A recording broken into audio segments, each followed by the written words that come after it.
We are going to focus in Luke, but I'll get to it.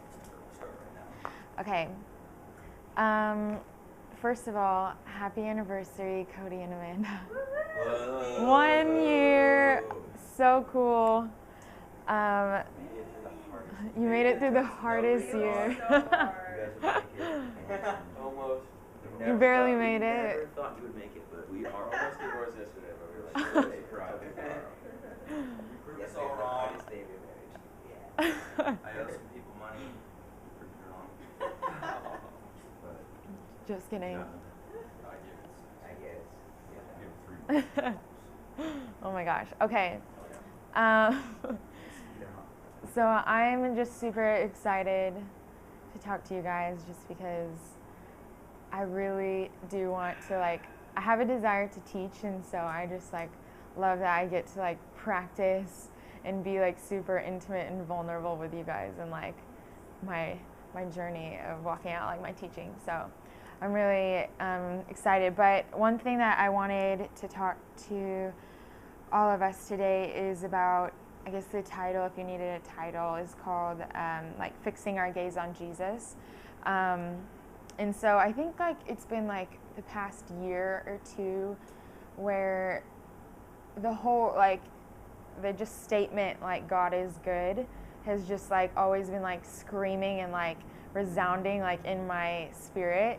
But, like, I didn't know exactly, like, the depths of, like, what that looks like. And so I think especially just from, like, even, like, mine and Trevor's recent experience of just, like, our accident and just the craziness that we've been walking through, like, God's just been revealing more of his goodness and more revelation on how great he is. But the one thing that's been highlighted through, like, that journey of, like, God is good is being able to maintain, like, fixing the eyes of my heart, like, on Jesus. And so just from our accident and stuff, Jesus wants us to know about the storms that we're going to face, like, as his stewards. He wants us to know, just like how the disciples are, like, on the boat and, you know, the storm was coming. And Jesus obviously knows, like, okay, yeah, they're in a storm. We're in a storm right now. But because we're co-heirs with him, he doesn't want us to worry about those storms that, like, come our way. He wants our souls to be trained to ignore all fear and to receive the purposes and resources of heaven. And one thing that he's been highlighting is how he wants us to learn how to set our minds and our hearts on the things of heaven, like on the things above, and not things that are on the earth. Reference Colossians 3:2. And so my main thing, especially with just us, like, being leaders of Stoics and just walking this out, I really feel the emphasis on Jesus wanting us to be, like, a group of people that are, like, really determined and know what it looks like to, like, keep our eyes set on Jesus, like, to know what that looks like and why set our eyes on him. And so I like the dictionary a lot. And so I looked up the word determination, and it's the act of making or arriving at a decision, a firmness of purpose, or, like, a fixed intention or resolution. And so I just love how it says, like, a fixed intention. Like, we are fixed. We are determined to not let anything else, like, sway us or distract us from knowing that, like, Jesus is the only one that, like, we're, like, going to give our fullness to, like, our attention for. And I read in a book, which, like, paired perfectly with my heart on wanting to share this, is one of the most powerful skills that we can learn is to practice a kind of holy denial toward everything that distracts us from fixing our gaze on Jesus. And I love how he says, like, a holy denial, like, to, like, be able to like refuse and to resist like everything that would like tempt me or like distract me to like cause my gaze to like kind of veer off a little. No matter what season we're walking through in our life, whether it be good or bad, like to keep our eyes set on Jesus. Like in the good, like my eyes are on Jesus. In the bad, my eyes are still on Jesus. And I kind of think of like baseball, because I would go to like my brother's baseball games all the time when he was younger, and I remember I hated when people would yell out like, "Hey, better, better, better! Hey, better, better, swing!" Like to try to like distract the batter. You know, he's up to home plate, like the pitcher is just like eyeing him down and like whatever. And so I just kind of see it as like that, how like the batter is just up there, like, you know, and like people in the stands, like in the crowds, are like trying to like shout things, and like the other baseball teammates and stuff, they're all out there just like just like making weird comments, whatever, shouting. But it's like despite that, like the batter is like focused on the pitcher, like ready, like he's like set, like ready to just swing. And so I kind of feel like that's like the position that we all need to take. Like we're like ready, like we're standing there like ready for like what's coming at us. And it's just, yeah, I think it's really cool. So I wanted to focus on Luke 22 verses 40 through 46. So I'm just gonna like really dissect it because it's just so cool to me. Yeah, Luke 22, 40 through 46. And it's Jesus' last prayer before he gets betrayed by Judas. So I first wanted to kind of highlight on the disciples first and then Jesus. So I'll read it and then go from there. Luke 22, 40. And when he came to the place, he said to them, "Pray that you may not at all enter into temptation." And he withdrew from them about a stone's throw and knelt down and prayed, saying, "Father, if you are willing, remove this cup from me, yet not my will, but yours be done." And there appeared to him an angel from heaven, strengthening him in spirit. And being in an agony of mind, he prayed all the more earnestly and intently, and his sweat became like great clots of blood dropping down upon the ground. And when he got up from prayer, he came to the disciples and found them sleeping from grief. And he said to them, "Why do you sleep? Get up and pray that you may not enter at all into temptation." And so obviously the main word is like temptation. Like, why is Jesus telling them like pray so that you don't enter into temptation? And I also looked up the word temptation in the dictionary, and I found that the synonyms are like influence, allurement, bait, draw, decoy, and impulse. And impulse means an impelling force or an instinctive drive, like an urge.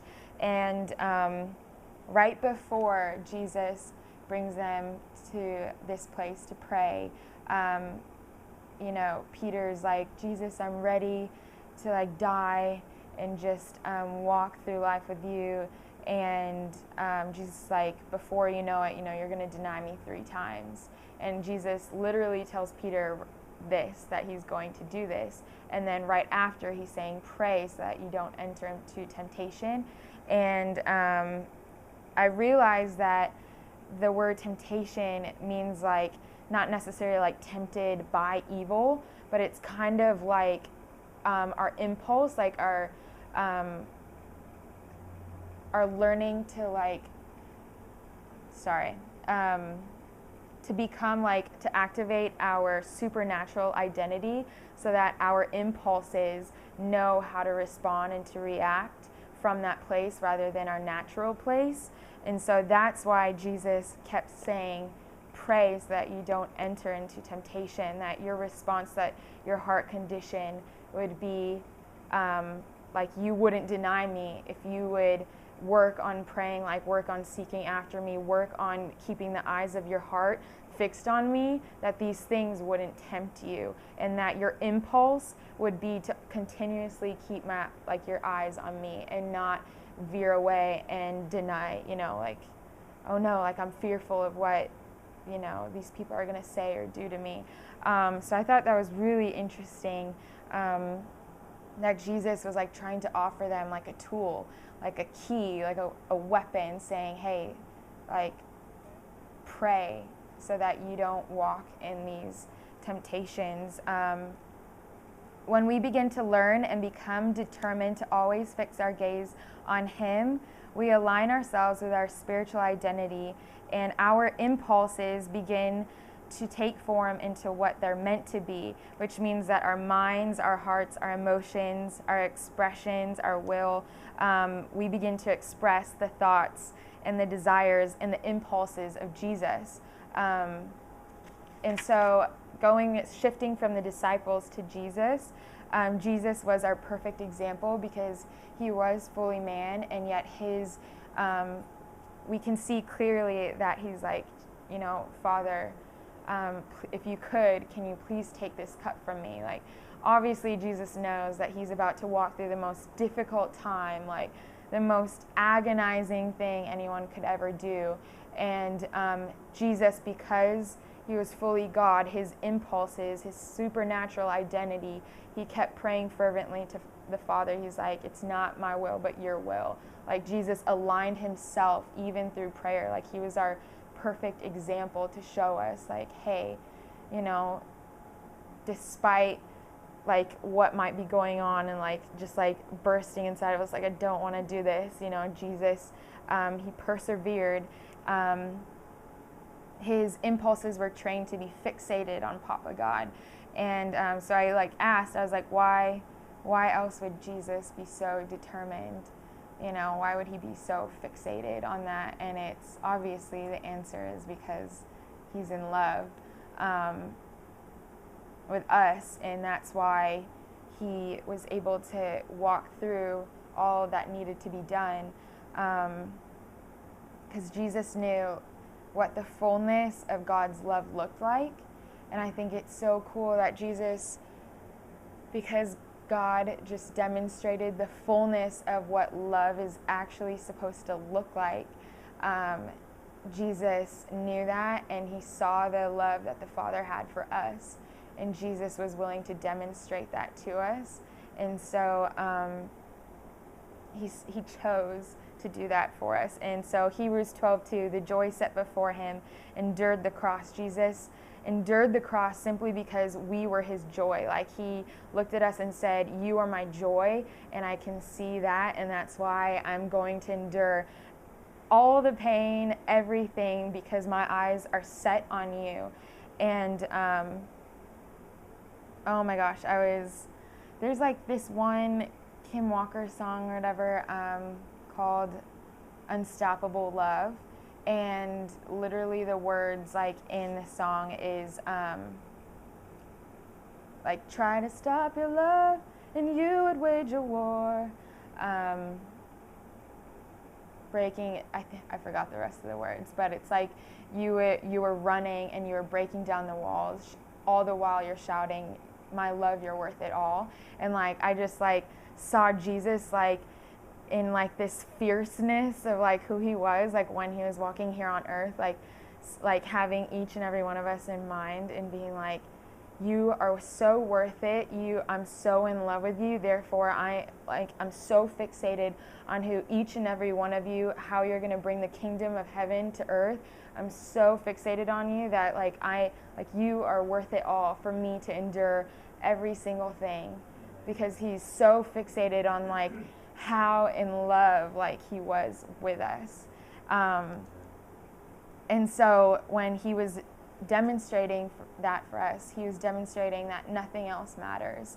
And so I thought it was cool just because when you really look at Jesus's life, you can see that like, because He made that statement and it like, roared throughout all of heaven and earth, like, you are worth it all. He was basically saying like, hey, like, I know that I'm going to be betrayed. I know that I am going to be like, I'm going through death. Like, I know that I'm going to be mocked. I know that I'm going to lose a lot of things, but he's like, I don't care, because you are worth it all. I don't care if people call me crazy, like, because he knew that we were worth it all, and he was fixated on us. And I kind of, it like how it applies to like even my own life, like I was just like more deeper revelation of like how good God is because like it's easy for like when things like get really dark sometimes or like really tough, like how it's like, yeah, like I suffer from like a broken bone, like we lost Petey, you know, like totaled my car, whatever, like all those things, like those losses or whatever. But because Jesus was our perfect example to say, hey, despite it all, like you are worth it all, like he showed us that it can be done, like it's worth walking through, that it's like, hey, my eyes are still like making that choice and decision, like my eyes are still going to be set on you because you are worth it, Jesus, because you said that I'm worth it all.